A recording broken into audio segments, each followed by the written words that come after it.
सिद्धेभ्यः ॐ नमः सिद्धेभ्यः ॐ नमः सिद्धेभ्यः नमो अरिहन्ताणं नमो सिद्धाणं नमो ऐरियाणं नमो वैज्झायाणं नमो लोये सबसाहुणं मोक्षमार्गस्य नेतारं भित्तारं करभोरतां ज्ञातारं विश्वसत्त्वानां वन्दे तद्गुणलब्धे तद्गुणलब्धे। आदिनाथ भगवान की, चंदापुरी भगवान की, शांतिनाथ भगवान की, बोले चिंतामणि पाठनाथ भगवान की जय, बोले महावीर स्वामी भगवान की जय, बोले 24 तीर्थंकर भगवान की जय, आचार्य श्री विमल सागर जी महाराज की जय, आचार्य सन्मति सागर जी महाराज की, आचार्य श्री विराट सागर जी महाराज की जय, आचार्य श्री विश्व सागर जी महाराज की जय, आचार्य श्री विभव सागर जी महाराज की जय, बोले द्वास संगिनी मणि माता की जय। भव्य बंध्यो,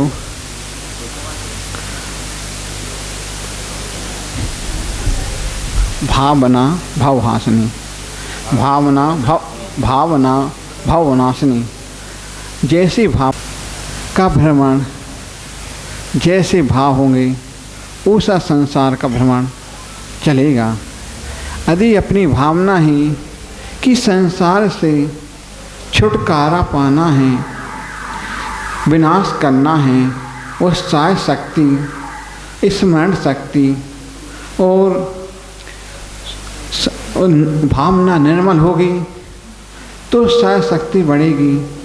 तो आचार्य भगवान बोलते हैं मेरी भावना में कि हमने देखा गुरु कौन है और कैसे हैं, गुरु के विषय में समझाने का प्रयास किया।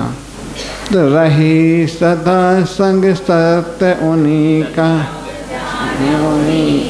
नेत रहे, उन्हीं जैसी चर्या में ये चेत सदा अनुरक्त रहे।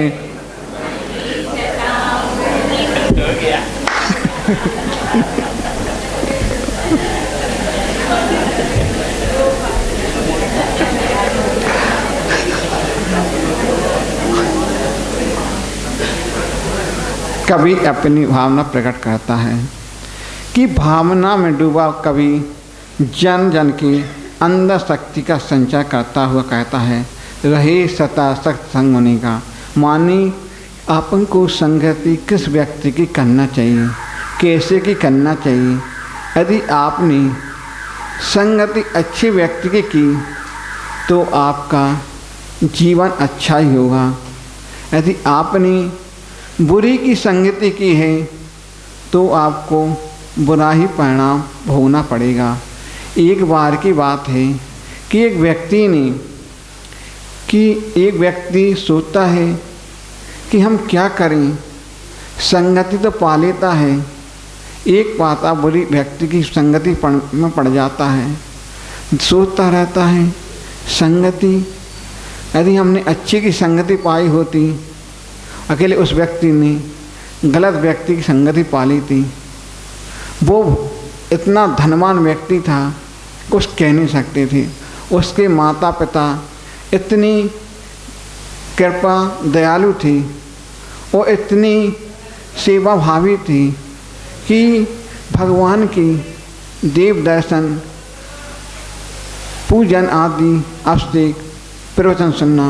अकेले बच्चे की संगति इतनी खराब हो चुकी कि माता पिता ने पहले ध्यान नहीं दिया कि बच्चे को यदि कहने लगते हैं, यदि बच्चे को, छोटे बच्चे को संस्कार माता पिता अच्छे देंगे तो अच्छे ही होंगे।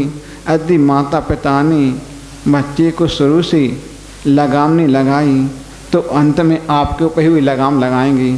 तो उस बच्चे ने छोटी छोटी बातों में पढ़ कर के वो उसके शराबियों के साथ उसकी संगति पड़ गई, चोरी की संगति पड़ गई। फिर अंत में चलता गया, उसने स्कूल में पढ़ने को गया। तो उसने एक दिन छोटी सी पेंसिल चुरा के ले आया। माता ने कुछ नहीं कहा। दूसरे दिन पुस्तक छपा के लेके आया, माता से ने कुछ नहीं कहा। वो बढ़ता गया, बहुत बड़ा चोर बन गया। और जब उसने सोचा क्या किया जाए, चोरी की तो पकड़ा गया। तो पकड़ने में माता ने, वो कहता है कि क्या करूं, सोचता रहता है। जब उसको पुलिस वाला पकड़ लेके जाते हैं तो माता पिता को बुलाया जाता है कि इस बच्चे का क्या किया जाए।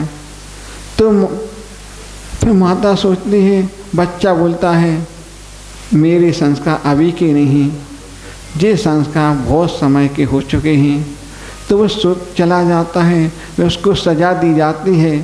तो अंत में आप उससे पूछते हैं आपकी कोई ख्वाहिश तो नहीं है? तो ठीक है, बोलते हैं एक बार माता पिता को तो बुला दिया जाए। माता पिता आ जाते हैं तो पूछता है क्या किया जाए। जे है मेरी माँ, जे है मेरी माँ। यदि माँ ने आज अच्छे संस्कार दिए होते तो हमको आज इस फांसी की सज़ा ना मिलती। तो माँ पछताती है, वो पछताती है कि बच्चे को सज़ा दी जा रही है। तो माता पिता कितना भी बच्चा खराब हो, माता को दुख तो लगता है, पिता को मेरा बच्चा सूली सीधी फांसी पर चढ़ना है, चढ़ जाती है। अगले बाद में उसको फांसी लग जाती है। माता पिता को बहुत पश्चाताप होता है कि ऐसे कभी भी हो अपने माता पिता को, बच्चों को ऐसे संस्कार मत दें। और एक बार की और बात है कि स्वार्थ त्याग की कठिन तपस्या। साधु ऐसे होते हैं, आचार्य भीम बतलाते थे कि उपास तो हर कोई कर लेता है, हर कोई सावक कर लेते, साधु कर लेते हैं। साधु एक ऐसा होता है वे निस्वार्थ सेवा करते हैं। उनको ना वे चाहते हैं कि यदि सावक मेरे द्वारा यदि कुछ अपने पापों से हटे या मोक्ष मार्ग पर बढ़े, उस बच्चे से जिस प्रकार गाय होती है, दूध पिलाती है, अकेले वो स्वार्थ नहीं चाहती है, इस प्रकार साधु भी होते हैं। हम आप लोग उससे कुछ नहीं चाहते हैं, एक ही चीज़ चाहते हैं, भावना आते हैं कि आप भी इस मोक्ष मार्ग पर बढ़ें। और आचार्य श्री भुवन साहब जी कहते थे, स्वात्ता की कठिनता पर बिना के जो करते हैं ऐसे साधु तो आचार्य भुवन बतलाते थे भुवन साहब जी कि साधु 24 घंटे में एक ही वे आहार लेते हैं। वे आहार तो लेते हैं, 23 घंटे तो अपने में लगे रहते हैं। मात्र 1 घंटे आपके हाथों को ऊपर करना पड़ता है। अकेले वो पंचम काल है, हीन सैनन है, तो करना पड़ता है। अति चतुर काल होता तो नहीं करना पड़ता इतना, क्योंकि सैननहीन होने के कारण उपवास नहीं कर सकते हैं। फिर भी आचार्य श्री भगवान बतलाते थे, यदि हम आपको प्रवचन होते हैं वो आप एक स्वाध्याय करते हो, स्वाध्याय को इस प्रकार करते हो, आपने स्वाध्याय कर लिया ठीक है। अकेले आचार्य श्री बतलाते थे, यदि कोई प्रवचन करता है, यदि पंडित भी करे, यदि ब्रह्मचारी भी करे, तो आप यदि साधु भी करें, भली वो कुछ नहीं जानता हो, कुछ न कुछ एक अक्षर तो अपन को मिलेगा उसकी बातों में, तो अपन को किसी के भी प्रवचन नहीं छोड़ना चाहिए। और आचार्य से बतलाते थे भगवान साहब जी, विराग साहब बोले थे कि यदि जिनवाणी का प्रवचन आचार्य से साधु करें, भली इतने श्रावक बैठे हैं यहाँ के, तो हमको इतना अच्छा लगा है कि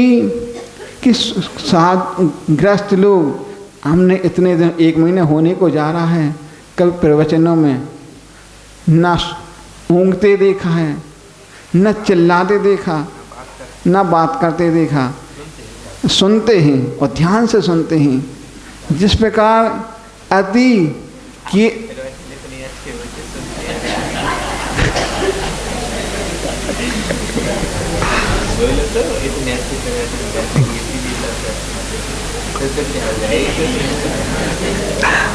इतने अच्छे श्रावकगण हैं कि आज जैसी व्यवसाय बोलते थे कि जिस प्रकार मक्खन होता है, दही होता है, उससे आप लोग मथते हैं, घी निकालते हैं, उसी प्रकार आप लोग साधु लोग उस शास्त्रों का अध्ययन कर करके उन निचोड़ को आपको इतने परसते हैं कि आप लोग 23 घंटे का 1 घंटे के ले जा कर के जिस पर गाय होती ग्वाली करती है, चबाती रहती है, उसी पर आप लोग भी उस प्रवचन को सुन कर के ग्वाली करते हो, सोचते हो, चिंतन करते हो कि आज मिले क्या परोसा महाराज जी ने, क्या परोसा महाराज जी ने।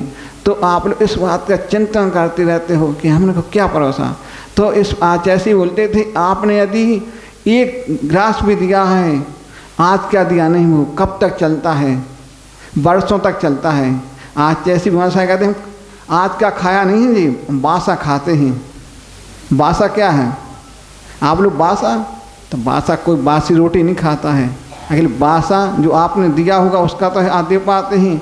तो उसी बात का आज जैसे बतलाते थे, यदि आपने एक दाना हमको दिया है, जैसे माला होती, एक दाने बनकर वो 1 से 8 बनकर 1 से 11 हो जाते हैं। जैसे आपने एक कण दिया है, उस बीज बन जाता है, वो बीज बन के परोस देते हैं। इसी भावना के साथ मैं भगवान से प्रार्थना करता हूँ कि आपके जो मोती के दाने एक एक कण के बीज दिए हैं, वो आपके लिए जिनवाणी बन जाए, जिनवाणी बन के रस पान करना और मीठी चचोलते रहना कि हम कैसा लगा, कैसा लगा। ऐसी भावना के साथ बोले महावीर स्वामी भगवान की जय। नमो अरिहंतारम, नमो सिद्धारम, नमो आयरियारम, नमो वच्छायारम, नमो लोये सौसाहुरम। मेरे पवित्र मन में गुरुदेव आओ, मैं शास्त्र वाचन करूं, प्रतिभा जगाओ। अरहंत भासित सभी श्रुत देवताओ, क्या बोलना अब मुझे तुम ही बताओ, क्या बोलना अब मुझे तुम ही बताओ, क्या बोलना अब मुझे तुम ही बताओ। यस्य स्वयं स्वावाप्ति प्रभावे कृष्ण कर्मणः, तस्मै संज्ञान रूपाय नमोस्तु परमात्मने, नमोस्तु परमात्मने। अनंत अनंत सिद्ध पंच परमेष्टि भगवान की, परम पूजनीय कलिकुंड चिंतामणि पार्श्वनाथ भगवान की, परम पूज्य शासननायक भगवान महावीर स्वामी की, परम पूज्य आचार्य गुरुवर श्री पूज्यपाद महाराज की, परम पूजनीय दादा गुरुदेव श्री विराग सागर जी महाराज की, परम पूज्य चर्या श्रोमणी आचार्य विशुद्ध सागर जी महाराज की, परम पूज्य संयम प्राण प्रदाता गुरुवर श्री विभव सागर जी महाराज, अहिंसा मई विश्व धर्म की।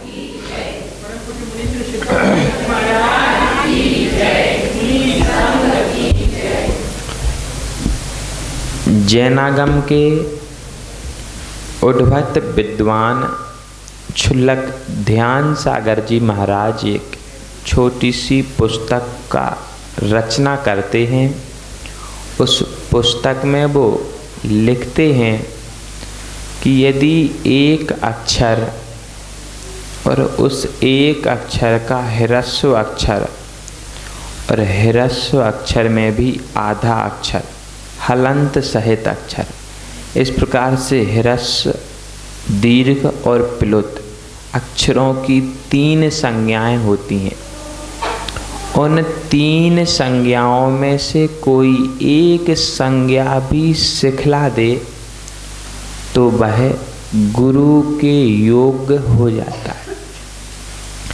यदि उन गुरु की विद्या को पाकर के कोई मूर्ख शिष्य, उनके लिए संबोधन कहा गया, कोई मूर्ख शिष्य विद्वान नहीं, यदि उन गुरु का नाम छुपा ले, फिर उस बात को उद्घाटित करे, तो वह शिष्य नियम से अपने संसार का वर्धन करता है। इसलिए जो कुछ भी विद्याएं प्राप्त हैं, कोई ना कोई निमित्त तो अवश्य रहा होगा, चाहे माँ जिनवाणी हो, चाहे गुरु हो। विद्या अपने अपने क्षयोपशम से प्राप्त होती है। गुरु सबको एक सरीखा सिखाते हैं, एक सरीखा पढ़ाते हैं, लेकिन उसके अध्ययन के बाद जिसमें जितनी क्षमता होती है उतना वह ग्रहण कर लेता है, और क्षमता नहीं होती है तो वह बह जाता है सरोवर के पानी की तरह। नदी की धार चलती रहती है, चलती रहती है, चलती रहती है, बीच में यदि अंजलि लगा लो तो अंजलि प्रमाण पानी मिल जाता। घट लगा लो, घट प्रमाण पानी। कोई बड़ा सा बर्तन लगा लो तो उसके प्रमाण पानी मिल जाता है। वैसे ही जितना ज्ञानावर्णी कर्म का क्षयोपशम होगा, अथवा यूं कहो, धवलाकार भगवान पुष्पदंत भूतबली जी लिखते हैं पहली पुस्तक के मंगलाचरण में, ये जो सारी विद्याएं प्राप्त हुई हैं, ये आचार प्रसादेन विद्या मंत्र सिद्ध्यन्ति। विद्या और मंत्रों की सिद्धि आचार्यों के प्रसन्नता के प्रसाद से मिलती है। इसलिए संसार यहाँ का वहाँ हो जाए, सूर्य पूरब की तरह पश्चिम से उदय हो जाए, लेकिन अपने गुरु की विनय करना नहीं छोड़ना। यदि गुरु की प्रसन्नता आपके ऊपर है तो विद्या और मंत्रों की सिद्धि नहीं करनी पड़ती, वो स्वतः सिद्ध हो जाती। आप लोग बड़ी तारीफ करते हैं, महाराज बड़े विद्वान हैं, बल्कि हकीकत तो है कि हमें कुछ भी आता नहीं है। मंगलाचरण में गुरु का आह्वान कर लेते, श्रुत देवताओं की स्तुति कर लेते, तो मुख से केवल जिनवाणी ही निकलती है। गुरुदेव विभव सागर जी की कृपा का प्रसाद है। सरोवर में यदि पानी हो और वृक्ष पर हरियाली हो तो पक्षियों को निमंत्रण नहीं देना पड़ता, वो स्वतः आ जाते, बैठ जाते, विश्राम करके चले जाते। ऐसे ही यदि समाज में श्रद्धा, भक्ति और समर्पण हो तो साधुओं को निवेदन नहीं करना पड़ता, स्वतः साधु आ जाते, वर्षायोग करके चले जाते और पुनः वर्षायोग करने के लिए आ जाते हैं। हमारे सौभाग्य हैं जो ऐसा नगर मिल गया। सुई होती ना, सुई, सुई जानते, सुई देखी घर में है ना। कैंची देखी किसी ने? कैंची, कैंची बड़ी होती लेकिन काटने का काम करती। सुई छोटी सी होती लेकिन सीने का काम करती। यदि सुई की सुरक्षा करनी हो तो उसमें धागा क्या करते? ये माताएं बड़ी विदुषी हैं। यदि सुई की सुरक्षा करनी पड़ती तो उसमें धागा पिरोकर रख देती कि अब सुई कहीं भी गुम जाए, हम धागा देखेंगे और सुई मिल जाएगी। वैसे ही इस सामाजिक रूपी सुई में आचार्य आर्जव सागर, मुनि श्री नियम सागर, मुनि श्री अक्षय सागर, प्रमुख सागर आदि आदि जितने जितने जितने भी निर्ग्रंथ इस धरती पर आए हैं, सब धागा डाल करके चले गए। और उस स्वर्ण संधि में अमृत योग का काम किया आचार्य वर्धमान सागर ने। अक्षय सागर, नियम सागर, आर्जव सागर जी ने सुई में धागा डाल दिया था और उस सुई को आपने नीचे गिरा दिया। वर्धमान सागर जी आए तो शिक्षा दे करके गए कि सुई मत ढूंढो, मात्र धागा ढूंढो, सुई मिल जाए। प्रियात्मन, ये आप लोगों के सौभाग्य हैं, या यूं कहो कि आपके भीतर गुरु भक्ति इतनी अच्छी तरीके से भरी है कि गुरु दौड़ दौड़ कर कोपर गांव चले आते। पूज्यपाद स्वामी से कहा, भगवान आप दक्षिण भारत में ही क्यों रहते हो, कभी उत्तर भारत की ओर भी दृष्टिपात करो। तो उन्होंने कहा, वो चंद्रगुप्त मौर्य ने स्वप्न देखा था कि सरोवर पूरा खाली हो चुका है और उसके दक्षिण भाग में थोड़ा सा पानी शेष है। तो बोले क्या हुआ, पानी तो है, सरोवर संज्ञा को तो प्राप्त है, चाहे दक्षिण में रहे चाहे उत्तर में रहे, कहीं भी रहे, पानी से प्रयोजन है। कुआं में कम पानी हो या अधिक पानी हो, हमें तो एक गिलास चाहिए, प्यास बुझ जाएगी। बोले ऐसा नहीं समझना, सरोवरों की विशेषता होती है कि किनार पर ऊंचे और बीच में गहरे होते हैं।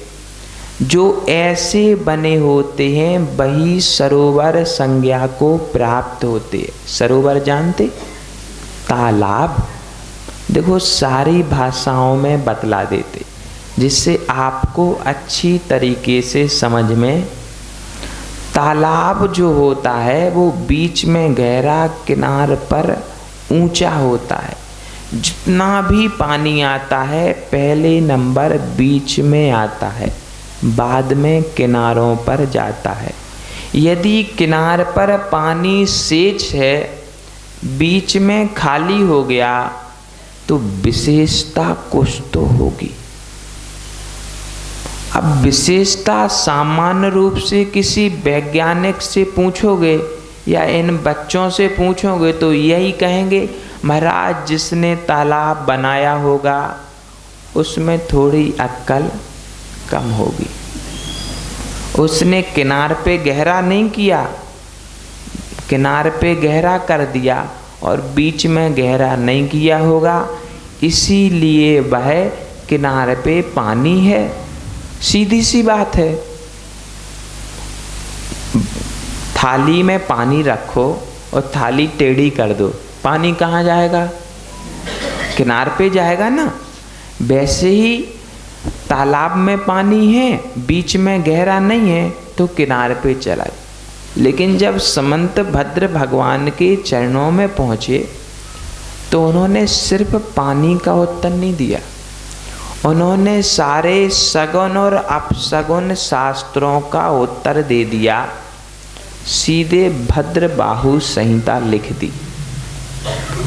उस नैमित्तिक शास्त्र में लिखा, कि दक्षिण की ओर पानी होने से दक्षिण में धर्म रहेगा, और आपके सौभाग्य है कि दक्षिण की राजधानी कोपरगांव में जन्म लिया।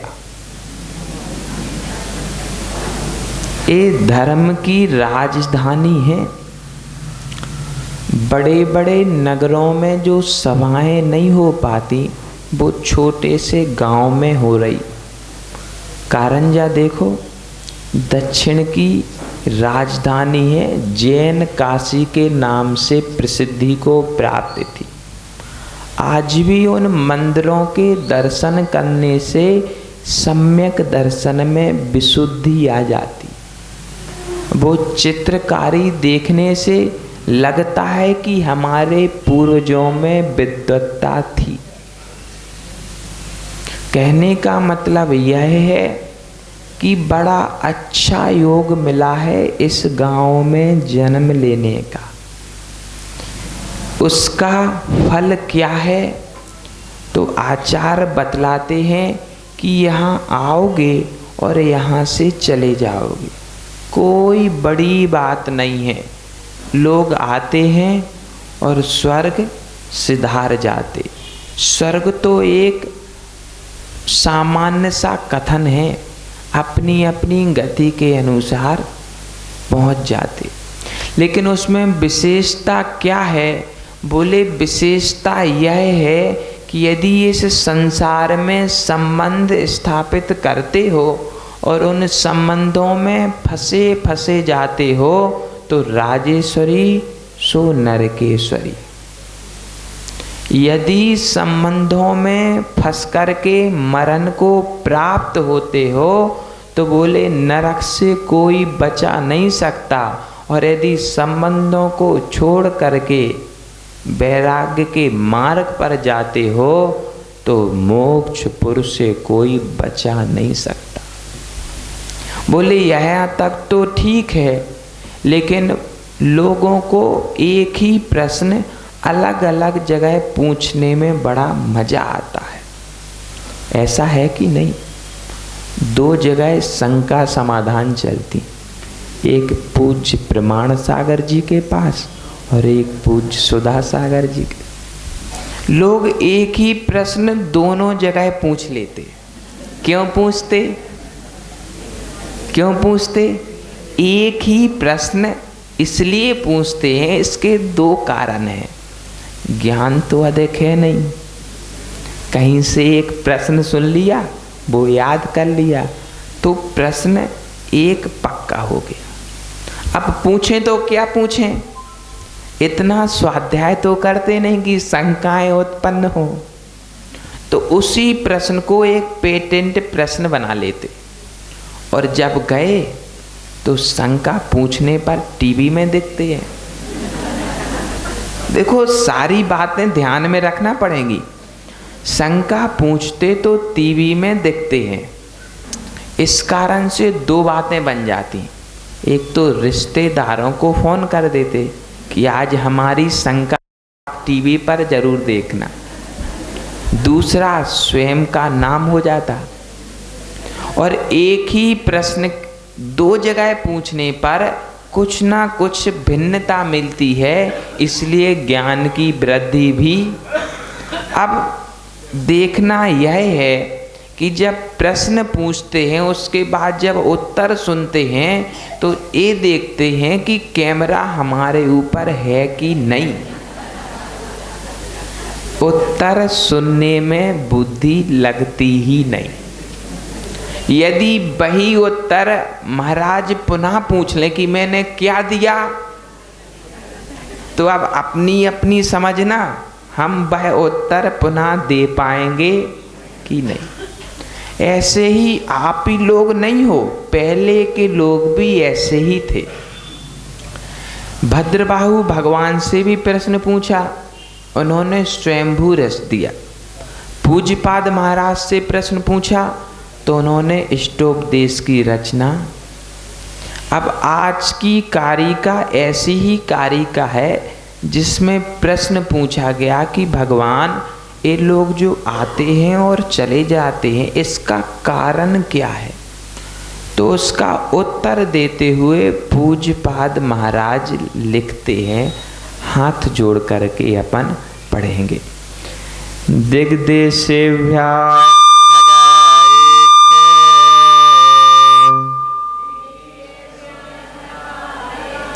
संबसन्ति नगे नगे स्वस्वकार बसाद्यांति देशे दिक्षु पृगे पृगे दिग्देशेभ्यः खगायेथे संबसन्ति नगे नगे स्वस्वकार बसाद्यांति देशे दिक्षु पृगे पृगे।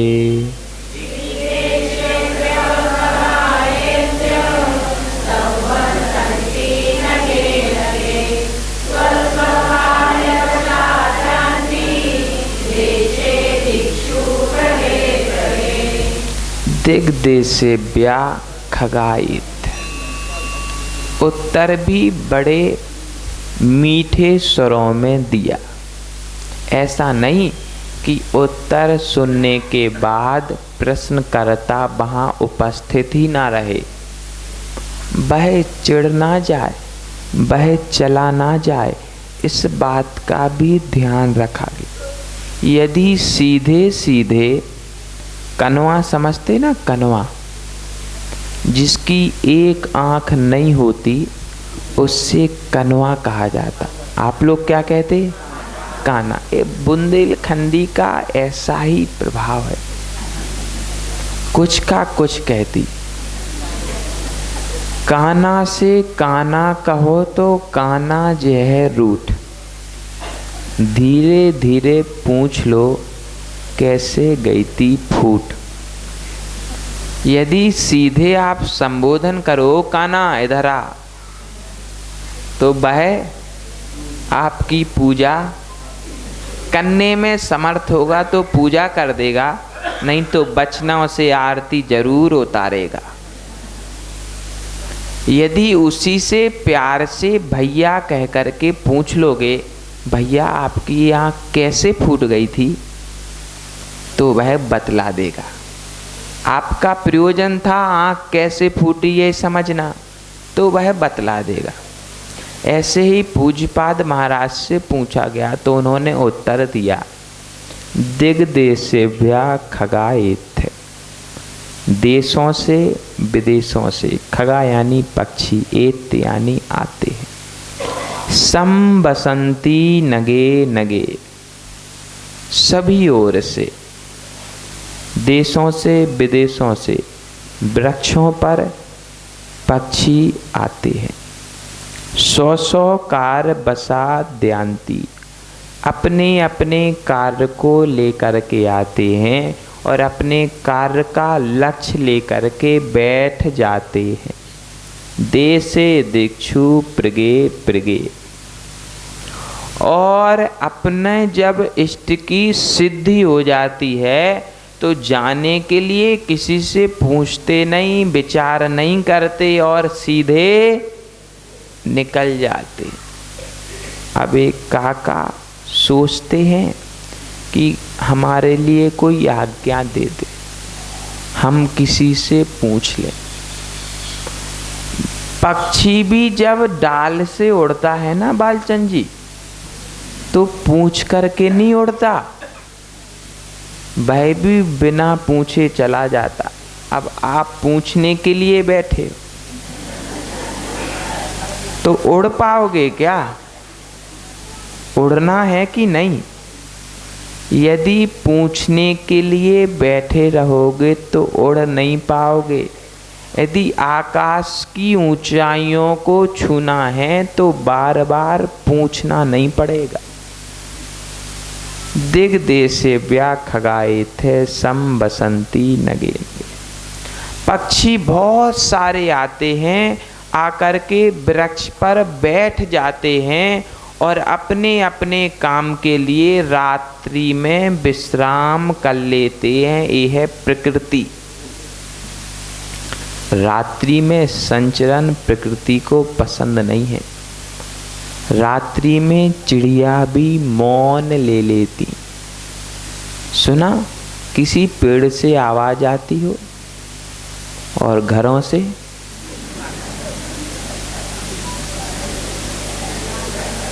पूरी रात आप वक्तव्य सुन लो, गाना सुन लो, म्यूजिक सुन लो। चिड़िया भी रात में दाना नहीं चुनती। और आप लोग, मतलब वो चिड़िया से भी गिरे हुए हो गए क्या? कितनी सी रहती, इतनी सी रहती चिड़िया, लेकिन रात्रि में दाना नहीं चुगती, रात्रि में पानी नहीं पीती। अरे उसका संयम तो देखो कि वह रात्रि को अपना घोंसला छोड़ करके उड़ती तक नहीं। और हम गाड़ी उठाई, उड़ गए। समझना, यह है प्रकृति। प्रकृति सिखाती है कि संयमित रहो। यदि संयमित रहोगे तो दुर्घटनाएं नहीं घटेंगी। कभी सुना दो चिड़ियां आपस में टक्कर खा के एक्सीडेंट हो गया? नहीं सुना? हो सकता आप लोगों ने सुना हो। सुना क्या? नहीं सुना? पक्का पक्का बोलो, सुना? जोर से बोलो। जब नहीं सुना तो नहीं सुना।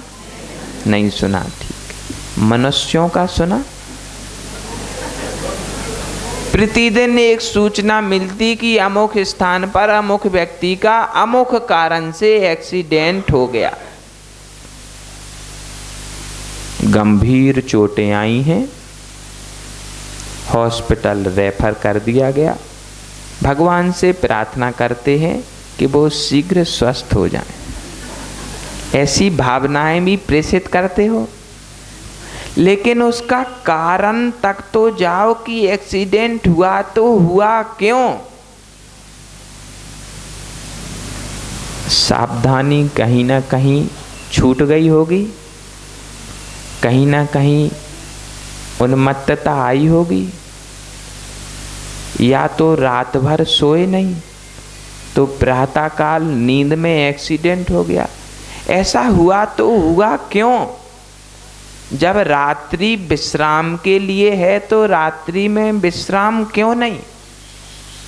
अरे एक चिड़िया भी होती तो रात्रि के समय विश्राम ही करती है, लेकिन हम लोग रात्रि को भी घूमते रहते। चिड़िया से शिक्षा लेना कि हो सके तो रात्रि को ना बोलें, ना रात्रि को विहार करें। किसी व्यक्ति ने औरंगाबाद में प्रश्न किया, महाराज मुनियों को रात में मौन की क्या आवश्यकता है? हमने कहा ये उत्तर हमारे पास है ही नहीं। तो बोले कौन देगा उत्तर, आप तो मौन लेके बैठ जाते हो। हमने कहा सुबह आना, सुबह मिलते तुमसे। जब वो सुबह आया तो मैंने कहा ये सामने पेड़ लगा, इसको देखो। बोले महाराज देख लिया, क्या है इसमें? इस पे रात में कितनी चिड़ियां बैठती? बोले बैठती होंगी 10, 25, 50, 100 तक। मैंने कहा रात में इस पेड़ से आवाज आती क्या? बोले नहीं आती। तो मैंने कहा चिड़ियां बैठती कि नहीं? बोले बैठती तो हैं, सुबह तो उड़ती दिखती हैं, लेकिन शाम को बोलती नहीं। मैं ऐसा क्यों?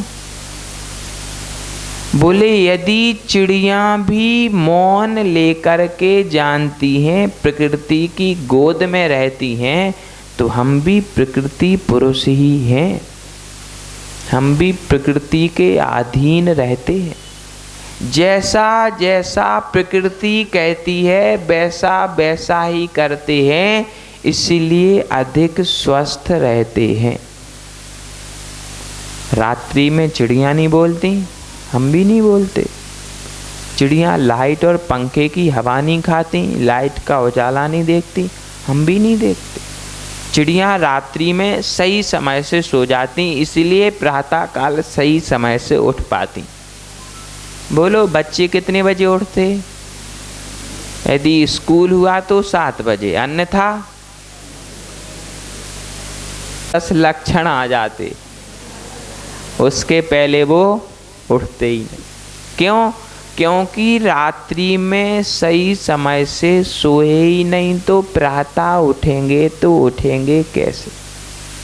अब यदि बच्चे प्रश्न करें कि माँ क्यों सही समय से सोना चाहिए, तो उत्तर दे देना कि चिड़िया तक सही समय से सोती है, तो फिर हमें तो सही समय से। क्षमासागर जी ने जितनी भी कविताएं लिखी 80% पशु पक्षियों पर लिखी। पढ़ी किसी ने? पढ़ना। बहुत प्यारी कविताएं लिखी। एक चिड़िया ने एक दाना चुना, किसी को पता नहीं चला। एक चिड़िया ने एक सरोवर से एक बूंद पानी पिया, किसी को पता नहीं चला। लेकिन जब प्रातःकाल चिड़िया ने अपनी छोटी सी चोंच भर के मधुर गाना गाया, तो सारे विश्व को पता चल गया कि इस पेड़ पर चिड़िया बैठी हुई है। जब खाओ तो ऐसे खाओ कि प्रचार ना हो। भोजन भजन अरु नारी, ये सब हैं पर्दा के अधिकार। भोजन का प्रचार नहीं किया जाता। सेल्फी खींच रहे, व्हाट्सएप पे डल रही। यदि भोजन का प्रचार करोगे तो भोजन अपनी अनुभूति छोड़ देगा। जो आपको उस भोजन से एनर्जी आनी चाहिए थी, वो एनर्जी नहीं आएगी। भोजन भी किसी को बताने की वस्तु है। आओ घर पे दाल बाटी बनी, मंदिर आते जाते बोलते जाते, आओ घर पे आज दाल बाटी, बोलते जाते ना। ये भोजन प्रचार का नहीं है। भजन किसी को सुना के नहीं करते। नहीं तो यह विधि मंगल आरत कीजिए। अब पीछे वाला जो बेचारा सामायिक कर रहा था, उसकी भी आरती हो गई। भूल गया बेचारा जो कर रहा था। भजन चल रहे, ऐसा ना बुद्धि लगाना। प्रकृति से शिक्षाएं लो। प्रकृति इतना देती है, इतना देती है, इतना देती है कि आप भर नहीं पाओगे अपनी झोली। प्रकृति पुरुष बनो। कभी एक्सीडेंट नहीं होंगे, कभी दुर्घटनाएं नहीं घटेंगी, कभी अस्वस्थ नहीं होगे। उसका कारण है कि जो प्रकृति में रहा वह सदैव स्वस्थ रहा। दिग्देशेभ्यः खगायेत्। अब आ जाओ अपने ऊपर। बोले जैसे जैसे पक्षी आकाश में उड़ते हैं, घूमते हैं, अपने इष्ट की सिद्धि करते हैं और पुनः रात्रि होने के पूर्व में उसी वृक्ष पर आकर के बैठ जाते हैं और प्रातः होते ही उड़ जाते हैं, लेकिन किसी से ना पूछ करके आते हैं, ना किसी से पूछ करके जाते हैं। वैसे ही यदि वैराग्य आ जाए तो किसी से पूछने के लिए नहीं बैठना। समझना। जब तक वैराग्य नहीं आया तब तक भी किसी से नहीं पूछना, नहीं तो हंसी के पात्र बनोगे। लोग यूं कहेंगे, अरे आप तो पूछ रहे थे जाना है, अभी तक गए नहीं। यदि घर में मेहमान 4 दिन से प्रतिदिन यूं कहे कि आज जाना है, आज नहीं गए, कल जाना है, नहीं गए, परसों जाना है, नहीं गए, तो 5वें दिन आप आगे होकर के पूछ लोगे जाना था, आप गए नहीं। ऐसी नियोग है, ऐसा स्वभाव है। और स्वभाव प्रश्न का, स्वभाव पर प्रश्न नहीं किए जाते। ऐसा हमारा स्वभाव है कि कोई यदि जाने का कहे और नहीं जाए तो हम स्वयं उससे पूछ लेते कि आपको जाना था, आप गए क्यों नहीं। वैसे ही इस संसार से जाना तो सभी को है और बिना पूछे जाना पड़ेगा। यदि पूछोगे तो कोई भी हाँ, हो सकता है आप बड़े बेकार व्यक्ति हो तो कोई हाँ बोल भी दे कि जाओ जल्दी करो, लेकिन यदि थोड़े बहुत अच्छे होगे तो कोई नहीं कहेगा चले जाओ। और बुरा से बुरा व्यक्ति किसी ना किसी के लिए अच्छा तो होता। दुश्मन भी दुश्मन का दोस्त, हमारे लिए भले ही वह दुश्मन हो लेकिन किसी ना किसी का मित्र तो है। आचार्य बतलाते हैं, पक्षियों का उदाहरण देते हैं कि जैसे पक्षी आते हैं चले जाते हैं लेकिन इन संबंधों में फंसते नहीं हैं। ये मोहिनी कर्म पिशाच है। इस मोहिनी कर्म की पिशाच के कारण हम इन संबंधों में फंस जाते हैं और मोहिनी कर्म के कारण फंस कर के फिर रोते हैं, आंसू बहाते हैं कि मेरा अमुक व्यक्ति चला गया। अरे जाना तो था ही। जब जब हंस उड़ता है तब तब वह अकेला ही उड़ता है। एकत्व भावना में मंगत राय जी लिखते हैं, भूधर दास जी लिखते हैं, जब जब मैं एकाकी एकत्व लिए सभी आते, तन धन को साथी समझाता बेबी छोड़। गुरुदेव ने समाधि भक्ति में लिखा, नश्वर एतन नश्वर यौवन नश्वर जीवन है। अग्नि बोली तेरा ईंधन मेरा ईंधन है, पर्याय तो नासमान है, आप अनश्वर हो, मेरा अंतिम मरण समाधि। जितना भी घर में जोड़ रहे हो ये सब धन ईंधन बनेगा। देख लो कितना भी खिला लो इस शरीर को, ज़्यादा जाड़ा व्यक्ति होता ना और मरण को प्राप्त हो जाए तो चर्चा चलने लगती, बोले लकड़ी ज़्यादा मंगाना, जाड़ा है ना। तेरा ये धन, क्या कहते, ये शरीर मेरा धन है, तेरा ये धन मेरा ईंधन है। अग्नि बोली जितना भी तुमने ये अच्छा अच्छा खा खा के गोल मटोल गोरा चिट्ठा बनाया है ना, मेरा ईंधन है। चाहे शरीर हो चाहे शरीर से प्रेम करने वाले हों, यदि ऊपर की यह सुंदर सी चमड़ी निकल जाए तो हाथ पकड़ने वाले दामन क्यों, और कहते भी क्या हैं। यदि उनसे प्रश्न करोगे कि हाथ क्यों छोड़ दिया तो वो कहेंगे वो आपको तकलीफ ना हो जाए इसीलिए छोड़, बल्कि भीतर में क्या है कि वह देख करके ऐसा लगता है कि कब इससे दूर हट जाएं। असुचि भावना, इन भावनाओं का चिंतन करना। आप 2 बच्चों की माँ हो ना, प्राय करके 2 ही होंगे या 1 होगा, 3 तो बिरले ही किसी के होंगे, लेकिन ये 12 माताएं सबकी माँ हैं। यदि इनका चिंतन करोगे तो वैराग इतना अच्छा रहेगा कि जीवन भर वैराग की डोर टूटेगी नहीं, जुड़ी रहेगी। पतंग कितनी भी दूर पहुंच जाए, पतंग आकाश में तब तक स्थित रहती है जब तक कि धागे से जुड़ी रहे, भले ही धागा दिखे ना दिखे। धागा नहीं दिखता, पतंगी दिखती, वो देखो कितनी दूरी पर है।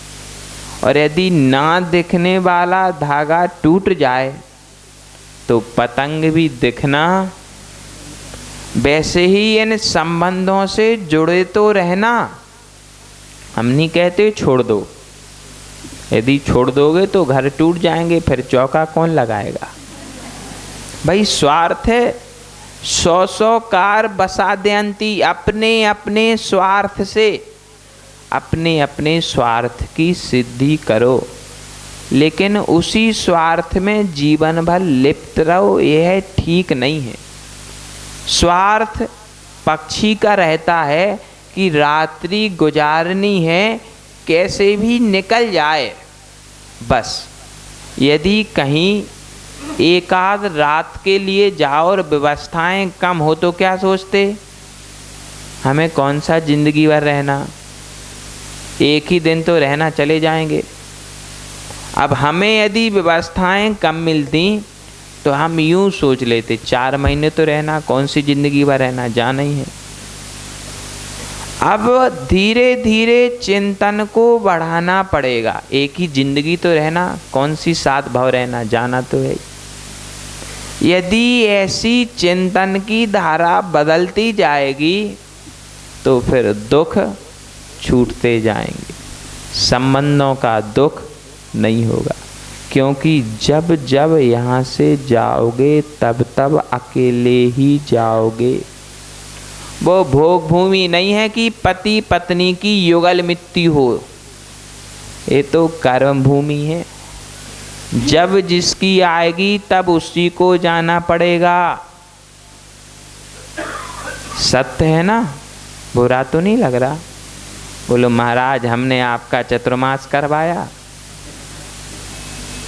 और आप हमें ऊपर भेजने की तैयार, तो बुरा नहीं मानना, सत्य था सो बतला दिया। और हम नहीं कह रहे, यदि बुरा लगे तो पूज्यपाद महाराज से जाके कहना, उन्होंने कारिका लिखी, हम तो आपको सिर्फ बतला रहे। दिग्देशे व्या खगायित्य सम बसंती नगे नगे 100 कार बसा देंती देशे दिक्षु प्रगेप। जैसे पक्षी अपने स्वार्थ से आते हैं और अपने स्वार्थ की पूर्ति होने पर चले जाते, वैसे ही हम भी यहाँ अपने स्वार्थ से आए हैं, स्वार्थ की पूर्ति होते ही चले जाएंगे। बस जो बीच का समय है, आने से जाने के बीच का समय, उसमें यदि परमात्मा को प्रकट कर सकते हो तो कर लो। क्योंकि जितना समय आपके पास है उतना ही समय महावीर के पास था। कितने वर्ष की आयु थी? 72 वर्ष की आयु थी। आप लोगों की ज़्यादा हो गई कि कम? अभी कम है लेकिन ज़्यादा तो हो जाएगी ना। यहाँ वो 80 साल की 90 साल की दादी कहाँ गई? वो बैठे।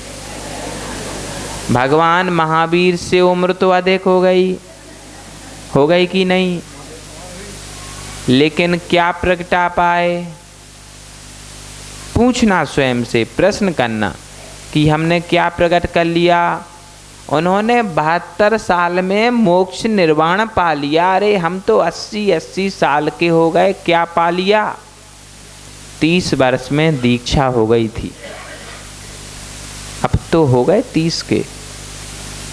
अभी कह रहे थे छोटे हैं। 30 के हो गए ना सब जन? यहाँ जितने भी हैं सब 30 के ही होंगे हमें छोड़ के। 30 के तो हो गए ना? दीक्षा ली क्या? अब विचार करना, जितनी उम्र महावीर को मिली थी उतनी उम्र हम भोग चुके हैं, लेकिन जो काम भगवान महावीर ने कर लिया वह हमने अभी तक नहीं किया, तो कब करेंगे? भगवान 8 वर्ष अंतर मुहूर्त के बाद वृत्ति हो गए थे। 8 वर्ष से छोटा तो नहीं है कोई। वो धार्मिक तो बच्चा है, उसकी छूट है, और तो नहीं कोई 8 वर्ष से छोटा। अब समझना, भगवान महावीर ने अपना कल्याण कर लिया पूज्यपाद महाराज की गाथा के अनुसार। जो आएगा वो अकेला ही जाएगा, ये संसार का सत्य है। बस आने वाला आ रहा, जाने वाला जा रहा। आने वाले पर हर्ष नहीं करना, जाने वाले पर दुखी नहीं होना। यदि इतना भी जीवन में आ गया तो बस आपका संसार कम बचा है, ऐसा मानना। क्योंकि सम्यक दृष्टि जीव का संसार बारिधिरयम् चुल्कु प्रमाणम। उसका संसार सागर चुल्लू भर पानी के प्रमाण से बसता है। सम्यक दृष्टि रोता नहीं, होता है। बराबर, गलत तो नहीं कहा? सम्यक दृष्टि हो कि नहीं? बोलो, हो ना? तो रोना नहीं। सम्यक दृष्टि होता तो है लेकिन रोता नहीं। यदि रोने का तारतम्य छूट गया तो 9 कसाएं क्रम है, धीरे धीरे छोड़ पाओगे। जल्दी से छोड़ना सभी को है। आपका समय हो गया, नहीं तो और बतलाते। बहुत प्यारी कारिका है, खूब भगवान पूज्यपाद ने ठूस ठूस के कारिका में रहस्य भरे हैं।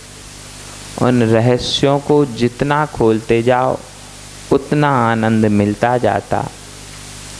यदि एक कारिका में इतना आनंद है तो परमात्मा बनने में परमानंद होगा कि नहीं? बस उस परमानंद की प्राप्ति सबको हो, इसी भावना के साथ पूज्य गुरुदेव विभव सागर जी महाराज की